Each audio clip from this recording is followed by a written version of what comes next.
కలియుగంలో ఉన్న అన్ని సమస్యలు పోగొట్టే అద్భుతమైన దీపం వెంకటేశ్వర పిండి దీపం.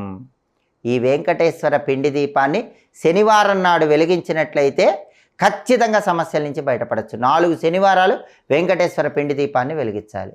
ఈ వెంకటేశ్వర పిండి దీపాన్ని ఎలా వెలిగించాలంటే, శనివారం రోజు చక్కగా తలస్నానం చేయాలి. గోడకు పసుపు రాయటం, కుంకుమతో తిరునామం తీర్చిదిద్దటం, కింద నేల మీద పీట పెట్టడం, బియ్యం పిండితో అష్టదళ పద్మం ముగ్గు వేయటం, దాని మీద చలిమిడితో పిండి దీపం పెట్టడం, ఆవు నెయ్యి పోసి దీపాన్ని వెలిగించటం, ఆ దీపానికి నమస్కారం చేసుకొని మంత్రం చదవటం, వడపప్పు పానకం నివేదించడం.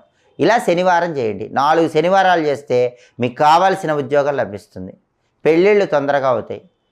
పిల్లలు లేని వాళ్ళకి తొందరగా పిల్లలు పడతారు. కలియుగంలో ఉన్న ఆర్థిక ఇబ్బందుల నుంచి తొందరగా బయటపడచ్చు.